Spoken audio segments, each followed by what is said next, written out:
Humanity is so accustomed to wars that their total duration over the intervening years of history is so much longer than the time of absolute peace. At almost any moment there is military activity somewhere on the planet. Wars varied in duration, but they all ended in one way or another in peace. So which wars on the planet were the longest in time? The Anglo-Welsh Wars, 452 years to 1,485 years. The series of wars between the Anglo-Saxons and the Welsh lasted 1,033 years and ended with the complete subjugation of Wales. The Germanic tribes of Angles, Saxons, and Jutes fought against the indigenous Celtic people of the Britons. But there was no easy victory. The series of conflicts lasted many hundreds of years. The Reconquista, 711 years to 1,492 years. The 1492 marked not only the voyage of Columbus, but also the end of the Reconquista, the religious wars that covered the territory of modern Spain and Portugal and lasted for 781 years. It began with the fact that in 711 the North African Moors crossed the Mediterranean Sea and marched into Europe, easily capturing everything in their path. The first major battle of the Reconquista took place in 718 at Alcom, where the Visigoth king Pelayo managed to defeat the Moors' army and stop their advance for a while. In the following centuries, battles between Christian and Moorish armies were conducted with changing success, but a decisive advantage could not be achieved by either side. However, the Church recognized the struggle against the Moors as sacred, and the participation of ecclesiastical orders in the Reconquista caused a turning point. By the 15th century, only a few cities remained in the hands of the Moors. The Roman-Persian Wars, over 400 years. A confrontation between the two major powers of Europe and the Middle East that lasted for many centuries. Of the 400 years, the Romans and Persians spent more than half the time in constant war and conflict, with neither side winning the war. It all came down to depletion of resources and the status quo. The two powers first clashed in 53 BC. Crassus and his legions invaded the Parthian kingdom. However, the Romans suffered a heavy defeat. The years of peace were used by the sides only to prepare for a new war. In 226, the Sassanid state took the place of the Parthian kingdom, having inherited the war and Rome. The disappearance of the Western Roman Empire changed nothing. The Sassanids were now at war with Byzantium with unrelenting tenacity. The result was unfortunate for both powers as they weakened each other in their mutual wars.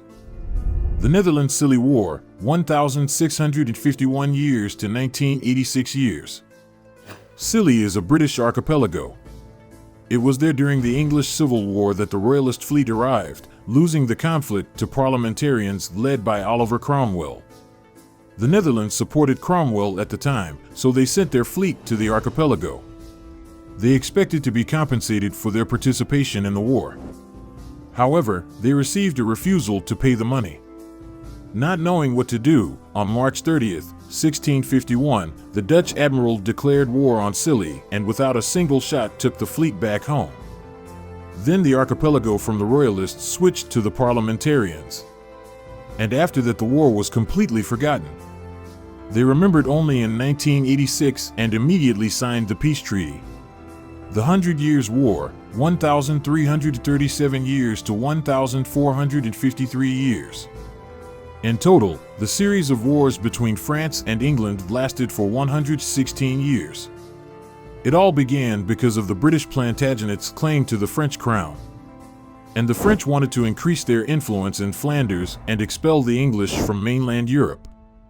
At first, luck was on England's side, but no decisive advantage could be gained. Then the battles were fought with varying success. Generations changed, but the picture remained the same. Until Joan of Arc came along. The Maid of Orleans managed to inspire her countrymen to victory, but Jean's victory had a tragic effect on her own destiny. Among the longest conflicts in human history, historians also note the Russian-Turkish Wars, 69 years of 351 fighting, the Crusades, 1096 to 1699, Byzantine Wars with the Arab Caliphate, and others. Today we will tell you in detail about the longest battle in history, the Iraq War. It was a victorious campaign that lasted for 3 centuries. Araucania, the ancestral domain of the Mapuche, or Araucan, people, is easy to find on a map marking the borders of Spain's colonial possessions in the 16th and 18th centuries. Its land stretched south of the line that separated the conquered territories and the south of present-day Chile and Argentina. For more than 3 centuries there were the so-called Arauco Wars, which began with the battle near the fortress of Tucapel. When in 1536 an advance party of conquerors under the command of Diego de Almagro passed along the Pacific coast of South America and entered the land of Araucania, its indigenous inhabitants were forced to take up arms to defend their independence. Almagro's expedition hurried back to Peru. In 1540, Spanish adventurers led by Pedro de Valdivia arrived in Chile. With his efforts, Santiago, the fortresses of Imperial, Tucapel, and other Spanish strongholds appeared in the lands of the Indians. In 1545 to 1546, the leader of the conquistadors organized a land military expedition that left Santiago for the south. Initially, they advanced without much difficulty, but after crossing the Mal River, they encountered fierce resistance from the Araucans. Continuously repulsing the Mapuche attacks, Valdivia had great difficulty reaching the next river, Bio, before being forced to turn back. Soon Chile was gripped by chaotic ferment and endless war. The leader of the conquistadors had to go to Peru for reinforcements. During this visit, Valdivia secured for himself the post of governor of Chile. Victory over the Araucans was now especially desirable for him. The Spanish, accustomed to the fact that the Native American population was wary of firearms, horses, and armored horsemen, relied on military superiority, believing that the Mapuche tribes had neither cavalry nor arquebus, that their troops were comparatively small and therefore unable to withstand the decisive onslaught of conquistadors. The Indian army maintained a centuries-old fighting order. But no matter how formidable such a force might seem, it could not withstand the fire of crossbows and arquebuses. For this reason, Valdivia, though slow, still advanced into the lands of Araucania. In October 1550, he founded the town of Concepcion at the mouth of the Bio, which became the Spanish main stronghold for the conquest of the territory to the south. Believing that the resistance of the Indians was broken, the leader of the conquerors let his guard down and allowed his forces to disperse.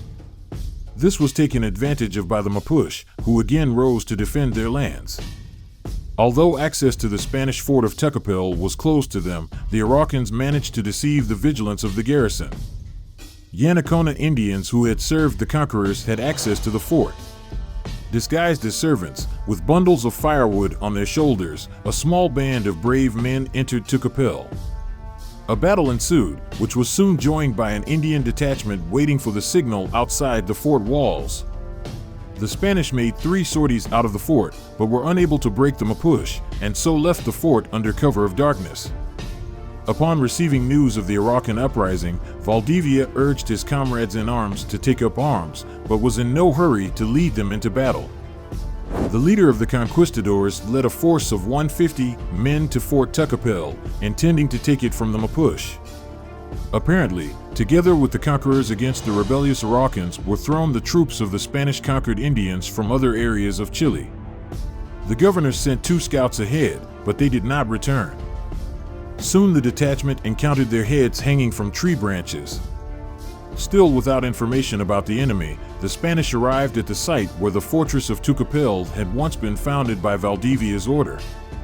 But they were too late. All that remained of the fortifications were burned heads. The Mapuche army was waiting to meet the invaders in battle formation on one of the vegetation-deprived hills. The Indians prepared to fight back.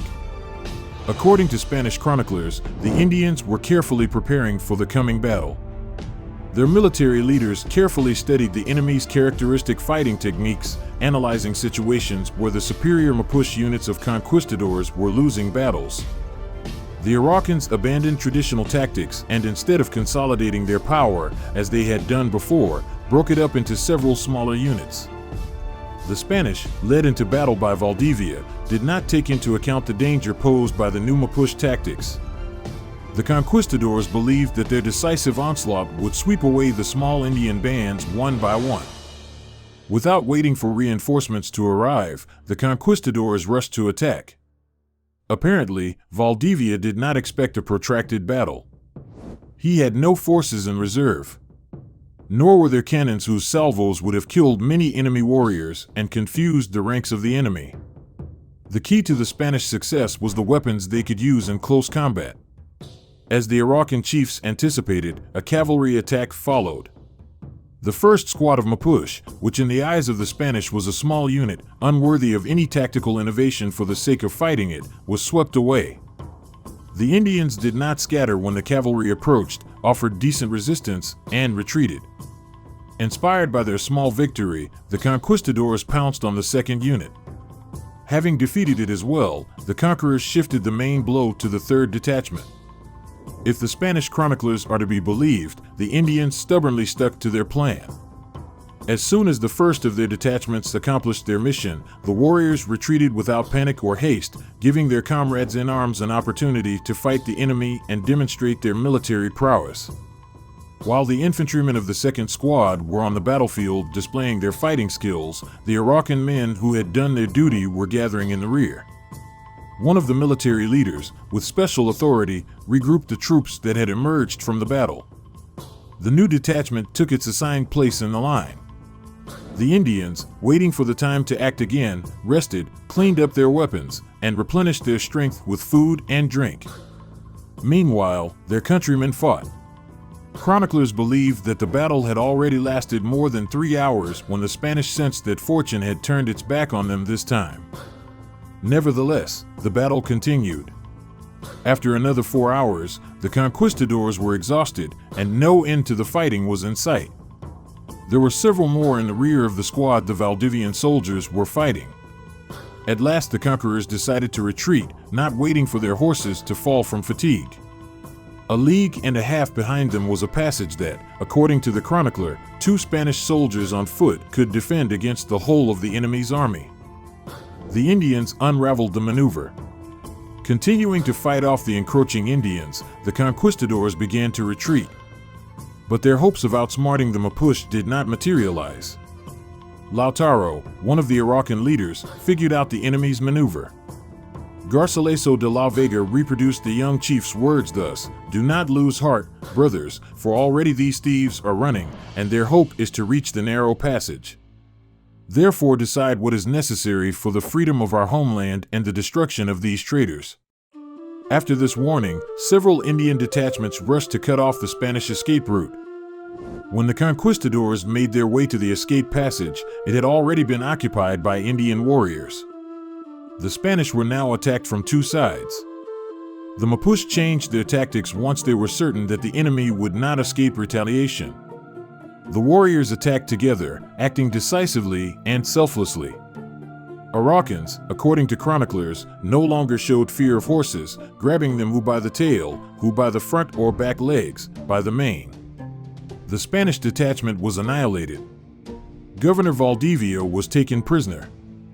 Valdivia's last hours of life. Chroniclers give different versions concerning the last hours of the conquistador's life. One version is, he must pay for his atrocities. The council of chiefs decided he craved gold, so let him be satiated with it. The Mapuche began to scoop out handfuls of gold sand and fill the conquistador's mouth, and then they executed him with a club to the head. According to another account, the captive governor promised the Indians to leave Chile and take all the Spanish with them. The Araucans were ready to believe his words when one of the military leaders sensed falsity in the conqueror's speeches. Fearing that his compatriots would succumb to the deception, since the Mapuche, like many Indian tribes, believed the conquistadors' oaths because they themselves had never broken their word, the chief killed Valdivia. Naturally, there were reports of aboriginal cruelty. One of the Spanish, who was in Chile at the time, later assured his countrymen that the Araucans tied the captives to stakes and held wild dances around them, during which they cut off pieces of their enemies' bodies, roasted them, and ate them. But even his contemporaries questioned the veracity of such a narrative. They were more impressed by a note without a signature or date, written by someone on a piece of paper and delivered to Peru by one of the Indians friendly to the Spanish. Pedro Valdivia and the 150 pikes that went with him were swallowed up by the earth, its text read. The death of Valdivia and his army made a great impression both in the New World and in Spain. Clearly the Lord had determined to punish Valdivia for his sins, wrote one chronicler. From then on, the metropolis sent more and more soldiers to Chile, but the conquerors never succeeded in subduing the Mapuche. As a result, Spain's strategic plans for the New World were supplemented with the concept of a defensive war aimed at maintaining Spanish supremacy in the central and northern regions of Chile, completely out of character with the invaders.